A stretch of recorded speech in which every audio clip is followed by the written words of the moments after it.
Seems like everybody in Quahog just has it out for Chris Griffin.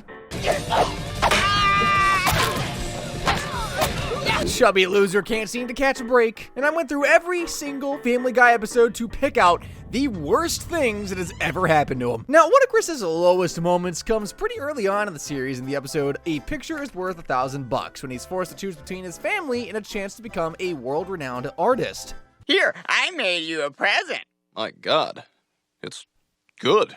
Really good. I know art is subjective and all, but it kind of looks like crap to me, no offense, dude. The episode starts with Peter going to Bob's Funland and putt-putt golf with his family and friends for his birthday, but in classic Family Guy fashion, all they managed to do was cause a whole heap of trouble for everyone else to deal with, especially Peter.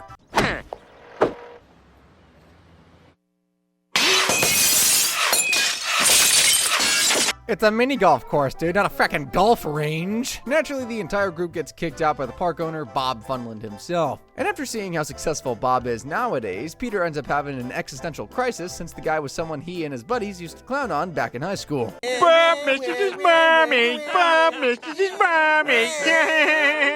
Yeesh. Even for you, Peter, that's frickin' messed up. This is where Chris comes in, as he paints his dad an amazing painting as a present. Of course, Peter, being the art connoisseur he is, knows the perfect place to display this masterpiece. Seriously, dude? Your son finally shows the town for something and you use it as a glorified bandage for your crappy car? Luckily for Chris, though, that guy that drives past is Antonio Manatti, an art dealer who buys the painting for $5,000 and convinces Peter to bring Chris to New York City so he can cultivate his reputation as an artiste. Naturally, Peter sees this as his ticket to fame and accepts, bringing the whole family with him so they can enjoy the sights of the Big Apple. I feel like we've been walking in circles.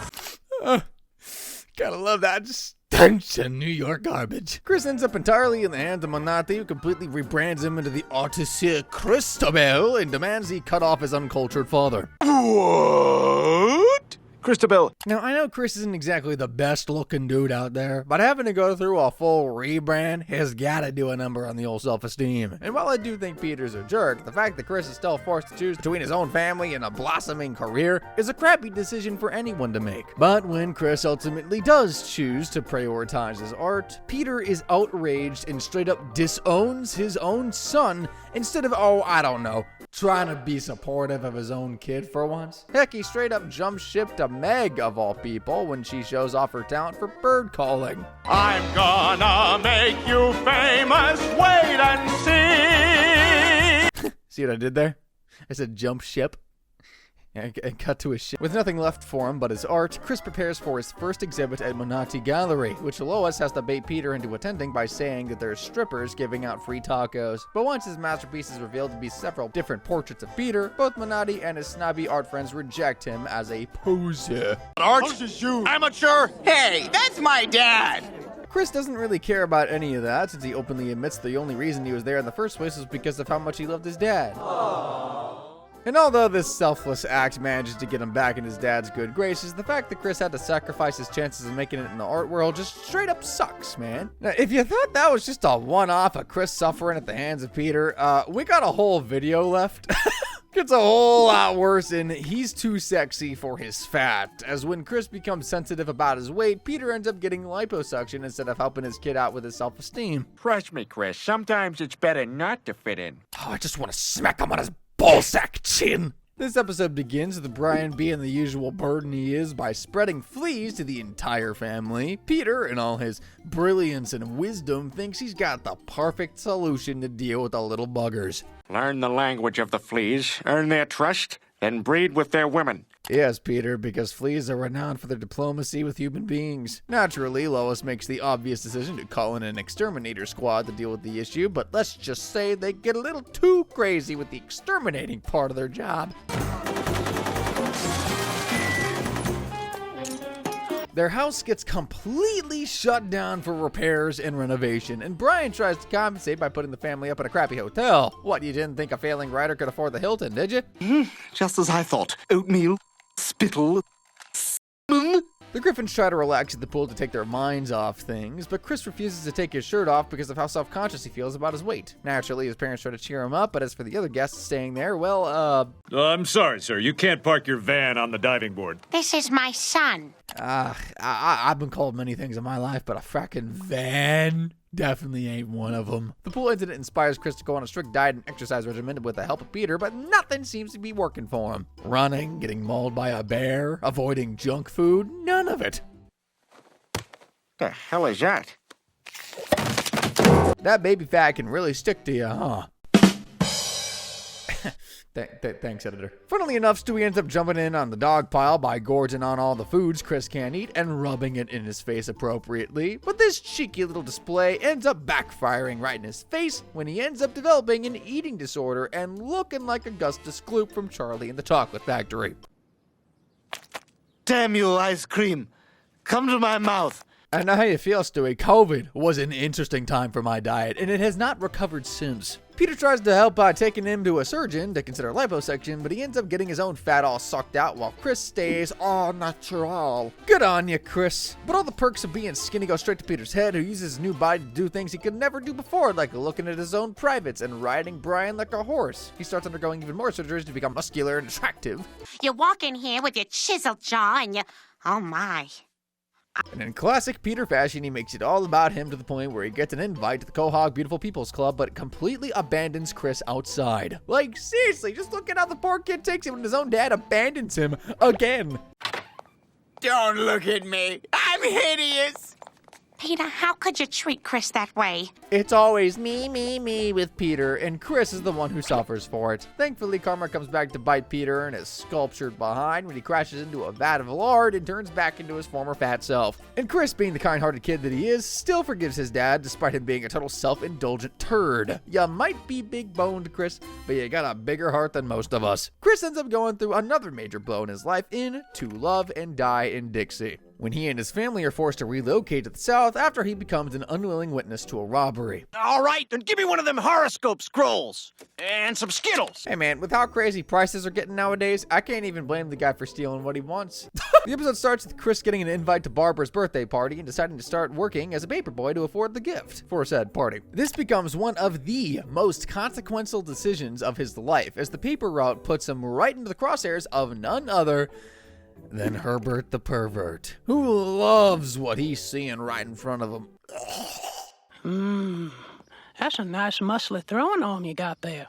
The sexual innuendos are already bad enough from their first encounter, but this is just the beginning of literal years worth of sexual harassment that Chris has to suffer at the hands of this creepy old fart. At the very least, Chris earns enough money to buy a perfume bottle for Barbara, which he promptly sprays into her eyes. Can I spray some on you? Oh, my eyes! They're beautiful. It's okay, Chris. Don't be too harsh on yourself. I've also been yelled at for spraying things into people's eyes. Giggity. I apologized for nothing. Chris's luck takes an even worse turn when he's caught up in a robbery at a convenience store and is asked to help ID the criminal. And Peter, the brilliant genius the dude is, ends up blurting out his son's full name and showing his photo to the criminals in the lineup. Chris Griffin? Oh, wait a sec. You know what? I think I got a picture of him somewhere. Here you go. My guy, you might as well hog-tie your son and serve him up on a silver platter while you're at it. Naturally, while the actual robber escapes from prison, he publicly declares he's out to kill Chris. The FBI swoops in at this point to relocate the Griffins to Bumblescum, a tiny little town in the heart of the Deep South. And for a family used to a clean suburban lifestyle, let's just say that getting adjusted to redneck country posed a bit of a challenge. Oh, God! These are the downsides of living too close to nature. Or if you like pet raccoons, I guess upsides. Still, they do manage to gradually settle in, with Peter even becoming the new sheriff of the town. Chris also manages to make new friends with a kid named Sam, which goes well for all of 2 seconds until Peter starts questioning the Southerners' reenactment of the Civil War.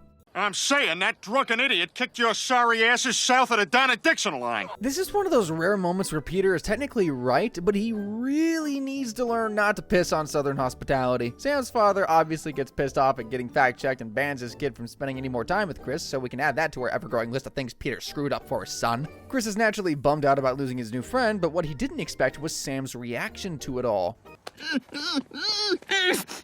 What are you doing? Turns out Sam was a girl this whole time, and Chris decides it's worth the risk to keep on seeing her. Go get him, champ! Meanwhile, in Quahog, the robber tricks the FBI into giving up Chris's new address and makes his way down to Bumblescum. Peter tries to confront him since he's the law of the town, but he screws up in classic Peter fashion by bringing an empty gun to a gunfight. Sam's father ends up having to shoot the robber himself and save the day, and although the Griffins are now safe to go back to Quahog, it's a bittersweet moment for Chris since he has to say goodbye to his new love. I'll be sure to write. And I'll be sure to learn to read. Kid just can't catch a break, especially when he sees what kind of love is waiting for him back home. Thinking about the muscle on paper, boy. Wishing he'd come by and bring me some good news. Oh my days, man. Speaking of love, Chris ends up copping another L in the romance department in Fast Times at Buddy Tiance Junior High when he falls in love with his new teacher and ends up having to choose between his morals and his ding-dong.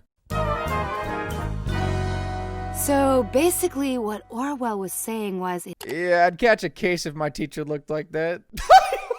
Things kick off with the Griffin family attending an open house at Chris's school, with Peter being his usual self by throwing stuff at a random parent. He took lessons in junior college. Heads up! In English class, Chris's teacher learns she won the lottery and immediately bails from her job. And honestly, with how little we pay teachers in America, I can hardly blame her. Lois then appeals to Brian's ego to step in as a substitute, which he enjoys since he gets to act like the intellectual writer he thinks he is in front of a captive audience. Hello, class. Mark Twain here, filling in for Brian Griffin. Wow, he's insufferable. Everything's looking up for Brian until he gets reassigned to teach remedial English, a breeding ground for the future gangbangers and hookers of America. His departure sets the stage for the starlet of the episode, the busty blonde bombshell, Mrs. Lockhart. Like any teenager with raging prepubescent hormones, Chris falls head over heels for this baddie. Some of you, I think, can do better. What do you see here, Chris? 2 D's and an F. Me too, Chris, me too. And while Chris is dreaming of double D's, Brian has to adjust to dealing with a less than interested student body. I'm, Mr. Griffin, but you can call me Brian. Mr. Griffin is my father. Well. Yeah, try putting on that Mark Twain costume now, see how that goes, bud. Chris is crazy about Mrs. Lockhart, to the point where he walks into class naked just to show how romantic and unexpected he can be. Naturally, though, Lois freaks out when she finds out her son is in love with his teacher of all people and arranges a meeting to sort out this whole mess. Peter, of course, contributes as any caring father would do in this troubling situation. Mrs. Lockhart, our son would like to plow you. Real smooth, brother. Much to Chris's surprise, however, his teacher actually seems to feel the same way, to the point where she sneaks into the Griffin's backyard to speak with him. There's just one little caveat she has for him in exchange for her love. If we're going to be together, I need you to kill my husband. Man, Chris really just can't seem to catch a break when it comes to love, huh? First Sam, now this. My man just needs a big hug at this point. Back the frick off, Herbert! Chris ends up backing out of the plan at the last minute, prompting Mrs. Lockhart to kill her husband with, and you're never going to believe this, You know, it tastes kind of different than usual. I don't know either, man. It's cartoon logic. Just roll with it. Lois and Stewie find Mrs. Lockhart's written instructions in the laundry and think Chris was actually responsible for the murder, so they cover for him by dumping the husband's body into the river. And as for Brian, he's just fed up with his job at this point, unintentionally gets his reject students to aspire to equally low-level careers. You could spend the rest of your life as a ditch digger or a motel maid or a hooker. Rare W for Brian, I guess. The entire family acts extremely tense around Chris since they still think he's a cold-blooded murderer. My God, his bloodlust is unquenchable. Hey, Chris, why don't you take your sister into the kitchen for a sandwich? He literally takes a news broadcast explicitly saying that Mrs. Lockhart killed her husband for them to finally let their guard down around this dude. Seriously, not even his own family has his back. Don't worry, Chris, I know how that feels. Now, unlike these last few episodes, Chris is actually the cause of his own suffering in steroids when he gets a taste of the popular life through his relationship with Connie D'Amico and flies a bit too close to the sun. I have the power! Oh yeah, and Stewie gets juiced up with steroids, so yeah, there's that. We start off at a backyard barbecue at Joe Swanson's place where Stewie gets into a fight with Joe's baby daughter, Susie, and gets completely punked for good measure. Meanwhile, Meg tries desperately to fit in with the popular crowd, only for her to be dismissed like a fart in the wind. Hey, Meg, take that! Yeah, I really meant literally there. Anywho, enter Connie D'Amico, the certified queen bee of the school, who realizes she needs a new man to toy with since she's already dated and broken up with every other popular guy in school. So she sets her sights on Chris, the most unpopular guy in school from her point of view, and plans to make him popular before dumping him like all the other guys that came before him. Chris is a bit surprised at the offer since he don't think he's the most unpopular guy. I am? What about Smiley McGee over there? but he accepts the offer nonetheless. As for Peter, he's humiliated that his son lost to a girl, so he does what any sane father would do and takes his infant child to the gym, where he lets a shady instructor inject Stewie with a syringe full of actual steroids.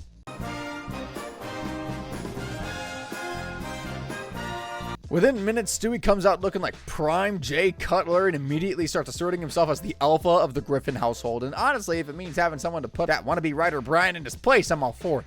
$10. Look, can I... I just... Stewie...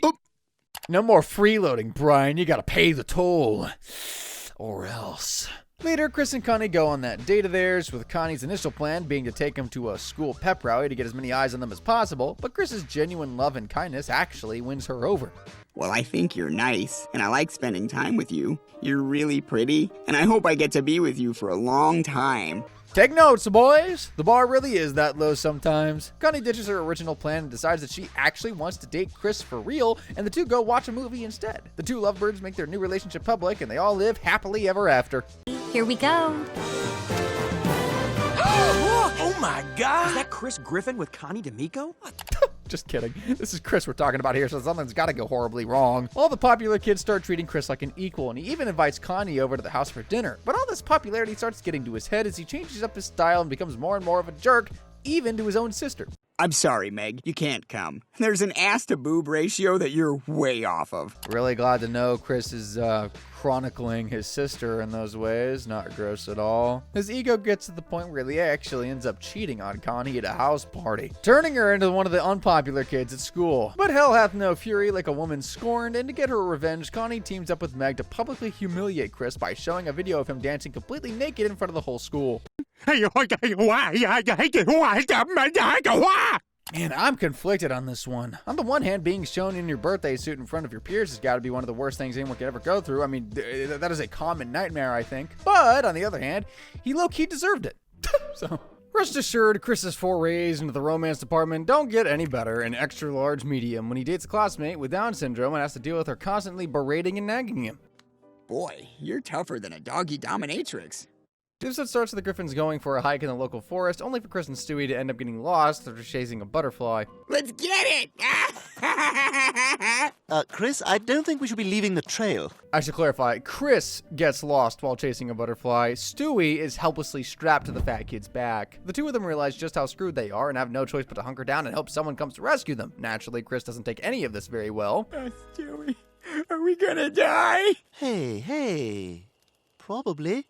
I don't know about you, but spending several days without food, water, and the internet sounds like a pretty darn miserable time to me. The life and death situation does inspire Chris to ask out his classmate, Ellen, if they ever make it out alive, while Stewie becomes determined to make another run in politics.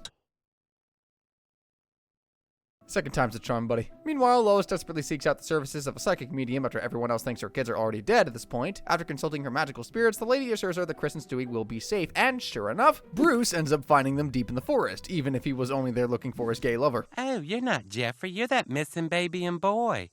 Jeffrey, I found that missing baby and boy. I don't care. Hey, relationship drama always comes first. Starving children can wait. Why the hell didn't you fold the laundry? The medium's prediction coming true sparked an obsession with psychic powers for Lois, much to the annoyance of Brian and his Reddit atheist attitudes on things that aren't factual, peer-reviewed science. Why would you pay her to hear things you want to hear? Even if you got some decent points, it's like, why you gotta be such a tool about it? Chris sticks to his word and asks out Ellen, who accepts his offer. He's really excited about this at first, and Stewie is surprisingly supportive of his older brother's efforts, even if he has his doubts about Ellen's condition. Heck, he even goes the extra mile to get Chris set up and goes all the way with a musical number. A squirt, a spurt of something just for Ellen, and you'll see that she will find you so compelling, and... Meanwhile, Peter ends up hopping on the psychic train himself, because of course he does, and starts thinking he has actual powers after pretending to read people's minds at the park. This escalates to the point where he starts his own business at this house and does performances in front of a live audience. But of course, it all blows up in his face when Joe asks him to help find a missing person with a bomb strapped to him, which promptly blows up in his face. Yeah, I'm not psychic. Later, Chris takes Ellen out for a date where he quickly finds out that Ellen is kind of a bossy jerk, like demanding that Chris pull out her chair at the table or give her a shoulder massage, and when he takes her back to her place, her attitude gets even crappier, like when she demands he make her an ice cream sundae, but then berates him when he puts chocolate sauce on it. Understandably, Chris crashes out hard over being mistreated this way. All right, that is it. I don't care how hot you are. This video's been nothing but just strikeouts. Like, that's the 4th chick in a row now. Only one of them was really his fault. Give the kid a stable relationship, for crying out loud, man. Oh boy, it's finally time for us to get into Halloween on Spooner Street when Chris ends up getting hot and heavy in a broom closet with his own sister. Oh my God. It's a Halloween episode. What's scarier than smooching your own sister? I guess the Family Guy writers are running out of ideas at this point and decided it was time to add a little incest into the mix to screw Chris over, because why the heck not? Dude comes out swinging right from the get-go of the episode with a rather questionable costume. Chris, what in God's name are you doing? You can't go out dressed like that. Why not? I'm Bill Cosby. Yeesh, that really has not aged well, huh? As you might have guessed, it's Halloween and everyone in Quahog is gearing up for some fun, like Peter teaming up with Joe to throw dozens of eggs at Quagmire, or Joe, taking one for the team to give Quagmire a good scare. Wow, that was terrific, Jessica. It was good for me, too. Ah, Joe, you probably got to get yourself tested for every STD under the sun now. There's no way a guy like Glenn is using protection. Stewie freaks out at all the grotesque Halloween costumes, but Brian makes himself useful for once and shows him what trick-or-treating is all about. Unfortunately for Stewie, this sends him on a collision course with a gang of hardcore teenagers who rob him of his hard-earned candy. Candy, but... Thanks, Duck Boy.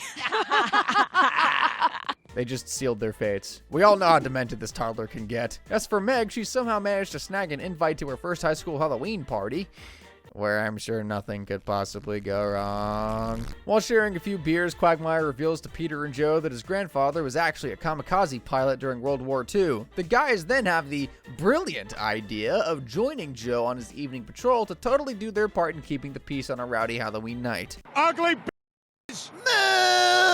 Nothing like a father supporting his daughter. They also get to see him trying to wrangle a little couple having a domestic dispute, which was honestly hilarious to watch. Brian tries to comfort the teenager gang, but they easily punk him and spray paint him pink, prompting him and Stewie to seek out revenge. At the Halloween party, Meg plays Spin the Bottle with a group of people that includes a guy that is just totally dressed like Bill Clinton and not actually him. All right, let's go make some white water. Listen, all I'm saying is there's a reason old Bill was on Epstein's flight log. It passes over to Meg, who lands on a suspiciously chubby-looking Optimus Prime. The two of them go into the closet for some hot and heavy second base action, only for everyone at the party to peek in and realize it's Meg and Chris. Chris? Meg? Ah, frick, I think I'm gonna be sick. Seriously, let's recap Chris's love life so far. He had to say goodbye to Sam, consider killing a man for Mrs. Lockhart, ruin a good relationship with Connie, and deal with Ellen's demanding crap. And now, we gotta add swap and spit with his own sister. Come on, man. And while all this is happening, Quagmire takes Peter and Joe out for a ride in a Japanese Zero fighter plane, but he suddenly falls into a trance and starts diving into a kamikaze run on a ship in the harbor, which freaks out the guys until he reveals it was all just a prank to get back at them. Meanwhile, Stewie tries to launch a fracking rocket at the teenagers, but they chuck a rock at him and mess up his aim.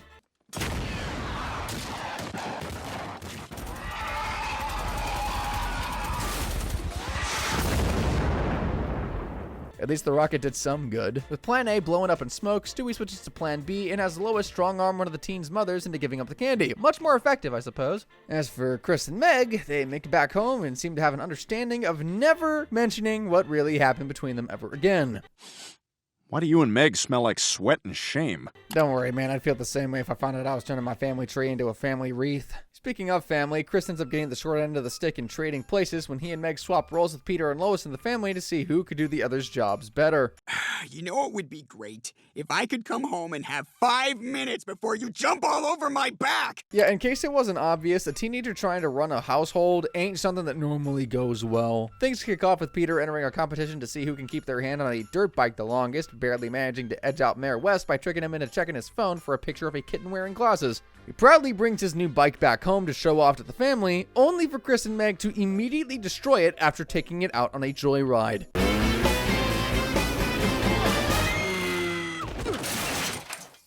Real smooth, Chris. Naturally, their parents are freaking pissed, and when Meg suggests that they just buy another one to replace it, it sparks a heated debate about how difficult it is to really be a parent. Lois then comes up with the clever idea of swapping places with her kids for a week so that they can see just how tough it really is to manage the household. In her mind, she figures the kids will just tap out long before she and Peter do, but Seared ají tostadas, grilled asparagus, couscous, and for dessert, molten chocolate lava cake. yeah, it turns out Peter and Lois are kind of just bad at fulfilling their respective roles in the family. Chris ends up excelling at doing Peter's job, not a high bar to clear for being honest, and Meg breezes through Lois's housework like it's nobody's business. In fact, it's Peter and Lois that really end up suffering in their kids' shoes as social outcasts. Lois gets the mean girl treatment because she's not on the track team like the other popular kids, while Peter gets hit with the mother of all spitballs. Don't question it, it's cartoon logic. Anyway, Peter and Lois are ready to tap out by this point and ask to call off the experiment, but it's too late. Chris has been permanently given Peter's job, making him the sole breadwinner of the family and putting all of the financial burden on his shoulders. At first, Chris is happy with this arrangement and refuses to go back to school. Peter tries his best to find a different job, but you'd be shocked to find out that employers aren't exactly chomping at the bit to hire someone with a lukewarm IQ like his. You know what? It's fine. I have a preliminary sketch here. Is this the man who assaulted you? The less said about that, the better. But because Chris is so much better at his job than Peter, he gets assigned more work to deal with, which is why you should never try to be a top performer at your own jobs, kiddos. This, of course, means that he has to stay later and later to keep up with the added responsibilities. And as the work just keeps on piling up, Chris starts drinking heavily to cope with the stress. Just gonna say, you can already imagine how this pans out. Have you been drinking? Yes? Have you been aging? I want you two to do it right in front of me, and I'm gonna throw $40 on your sweaty bodies when you're done. What is it with Chris and always being involved in his family's life? He begins to get more and more irritable at his family, and the pressure keeps building and building until one day when everyone asks Chris for money, he has a full-blown mental breakdown and finally collapses from a massive heart attack. Oh my god! I think Chris is having a heart attack! Being the sole breadwinner is hard enough, but doing it when you're not even legally old enough to vote? That's just tragic. Thankfully, things go back to normal with Chris returning to school and Peter getting his old job back, but honestly, that old debacle probably took 10 years off of Chris's life. That's just a metaphor for life right there, man. Also, Peter was right for once. Good heavens, what does the world come to? And of course, we gotta cap off Chris's worst moments with another failed romance in Chris Has Got a Date. When Chris manages to go out with Taylor Swift and has to deal with her struggling to choose between him and her career of trashing the men she dates. Chris Griffin is a pig in every way. Is this your queen, Swifties? Because I can think of like 5 other people you could put on a pedestal instead. The episode starts with Chris asking Kara Morris to the homecoming dance, and surely the worst she could do is say no, right? Oh, hi, Robot from Big Hero 6. No, but thank you. Ouch. Fat shaming and a rejection all at once is a tough pill to swallow. Meanwhile, Peter gets mistaken for an Uber driver after borrowing Brian's Prius to drop the kids off at school, which sets him down the path of actually becoming an Uber driver, and as soon as he's hired, he manages to instantly get the uniform for the job as well.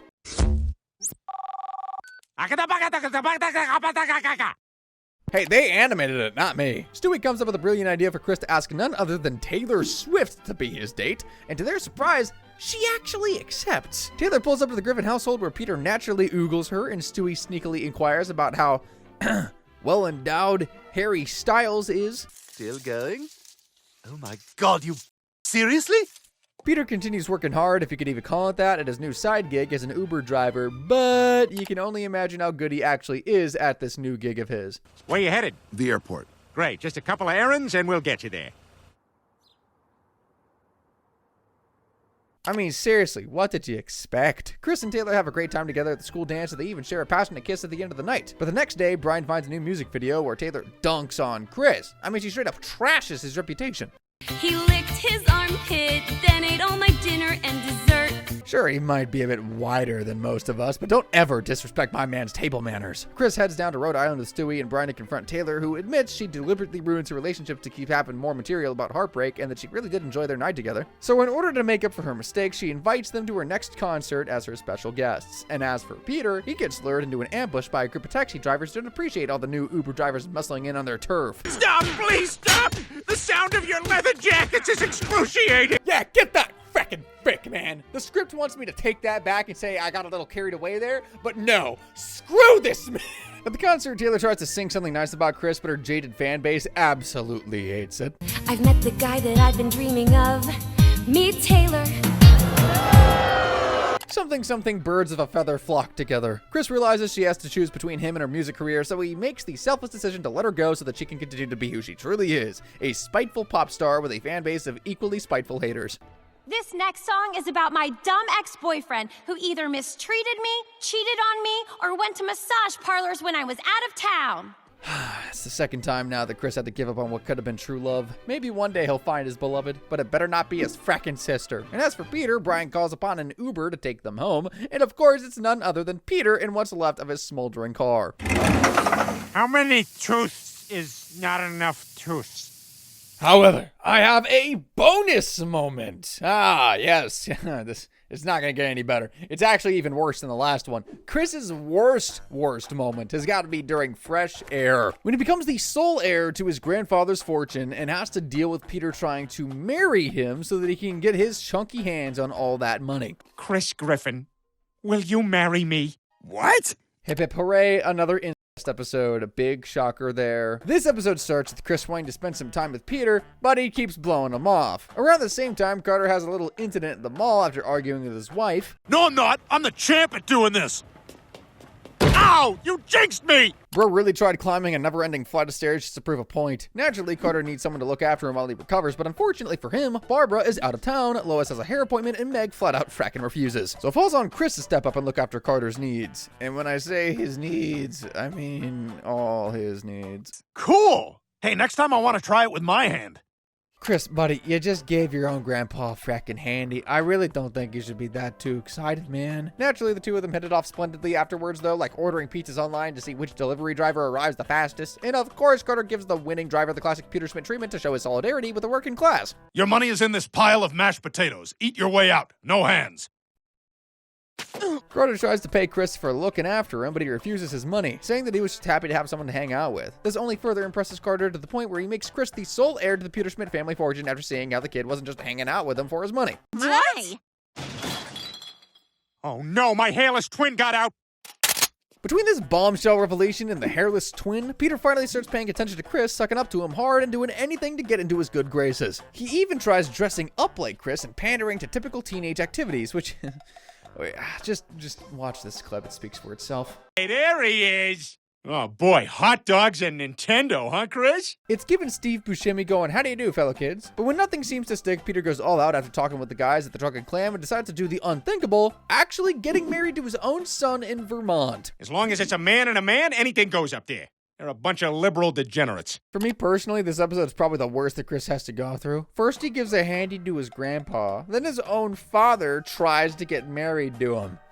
Oh, I'm gonna be sick again. Chris ends up agreeing with the plan, if only so he could finally start spending some quality time with his dad. That only gets more depressing the more you think about it. They drive down to Vermont, the only abhorrent state that would approve this type of marriage, and get the necessary preparations ready for the wedding. And yeah, it's just every bit as weird as it sounds. Hey, I may be your husband and your dad, but I'm still a man. I'm just glad the creators didn't take it any further than these weird innuendos, because it's already bad enough as is that Chris has to treat his father like his husband, wife, partner. On the day of the actual wedding, Lois crashes the ceremony to chastise Peter on his plot to get his hands on the family fortune. Chris reveals he knew all along that Peter just wanted the money, which convinces his dad to stop his awful plans and return to a normal quote-unquote father-son relationship. Thank frick. But that's all I got for today, and if you want to see more Family Guy moments that were as crazy as these, if not more so, click the video on screen now. Have an epic day.